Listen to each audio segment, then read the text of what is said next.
Ko'p hollarda fuqarolar pensiya va jamg'arib boriladigan pensiya bir tushuncha degan fikrga borishadi. Aslida bu pensiyalar turli ma'nolarni anglatadi. Shuningdek, yoshga doir nafaqa va yoshga doir pensiya tayinlanishida ham farq bor.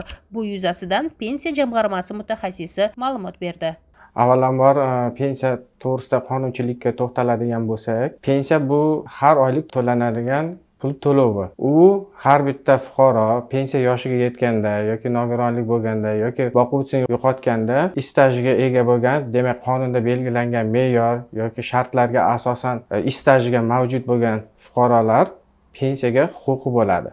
Pensiya tizimi bu davlat tomonidan kafolatlangan, shu davlat tomonidan kafolatlangan pensiya tizimi pensiya yoshiga yetganda, demak fuqarolar erkaklar 60 yoshda, ayollar 55 yoshga yetganda shu pensiyadan huquqi bo'ladi. Endi jamg'arib boriladigan pensiya tizimiga to'xtalib o'tadigan bo'lsak, bu tizim bizda O'zbekistonda 2005-yil 1-yanvarda kuchga kirgan. Bu tizimda asosiy maqsad shu fuqarolarni oylik ish haqlaridan, ish beruvchi tomonidan to'lanadigan badallardan kelib chiqib, shu pensiya tizimiga qo'shimcha to'lov hisobidan pensiya mablag'larini oshirish maqsadida kiritilgan bu tizim. Endi asosiy tushunchalarga to'xtaladigan bo'lsak, jamg'arib boriladigan pensiya tizimi bu majburiy tomoni ham bor, ixtiyoriy tomoni ham bor.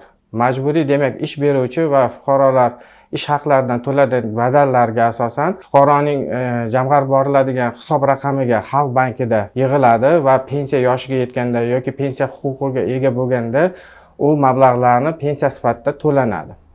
Ixtiyoriy ravishda bu fuqaroning o'ziga ixtiyoriy ravishda belgilangan foizlar hisobiga shu jamg'arib boriladigan tizimga pul ajratadi va shu pensiya yoshiga yetganda yoki pensiyaga huquqi bo'lganda shu mablag'larni pensiya sifatida olish imkoniyati bo'ladi. Xalqaro tajribaga qaraydigan bo'lsak, ko'p davlatlarda aralash tizim bor. Mana misol uchun yaqin davlat, qo'shni davlatlarimiz Qozog'iston, Rossiya, Qirg'iziston davlatlarida ham shu aralash tizim bor. Demak, ham davlat tomonidan kafolatlaydigan pensiya tizimi mavjud, ham jamg'arib boriladigan pensiya tizimi mavjud. Bu chet el tajribasiga to'xtaladigan bo'lsak, Chili davlatida misol uchun faqat jamg'arib boriladigan pensiya tizimi mavjud. Bu ikkala tizim ham shu pensiya jamg'arib boriladigan mablag'lar yig'iladi.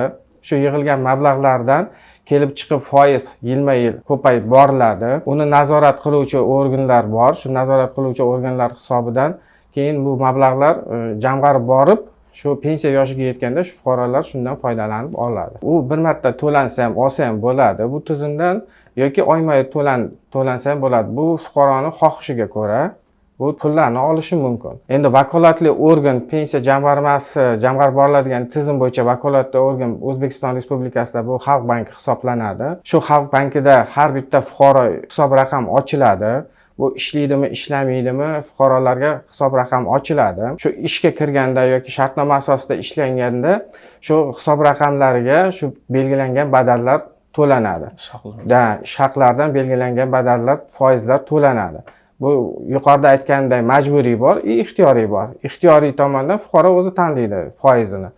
Majburiy bu davlat tomonidan belgilangan foizlarda jamg'arib boriladi. Qonunchilikda belgilangan tartibda pensiya ham, nafaqa ham bu oyma-oy to'lov pul miqdori hisoblanadi. Endi nafaqa bilan pensiyani farqi shundaki, pensiya bu qonunchilikda O'zbekiston Respublikasi fuqarolar davlat pensiya ta'minoti qonunida belgilangan me'yor va shartlarda pensiya huquqiga ega bo'lgan shaxslarga bu pensiya to'lov miqdori to'lanadi. Demak, qanaqa shartlar va me'yorlar bor? Birinchi navbatda bu pensiya yoshiga yetishi. Pensiya yoshi O'zbekistonda hozir kunda 60 erkaklar, ayollar 55 yosh. Ikkinchi me'yor bu stajiga ega bo'lish. Bugungi kunda O'zbekiston Respublikasida shu qonunchilikka asosan eng kam staj 7 yil hisoblanadi. Ana shu 7 yil stajiga ega bo'lgan fuqarolarga pensiya tayinlanadi. Endi nafaqa deganda bu nafaqa bu shu pensiyaga huquqi bo'lmagan, stajiga ega bo'lmagan shaxslarga nafaqa tayinlanadi. Nafaqa yoshi ham farqlanadi. Misol uchun yuqorida aytganimday yoshga doir pensiyaga chiqish huquqi 60 yoshda erkaklarda bo'lsa, nafaqaga chiqish yoshi 65 yosh erkaklarda.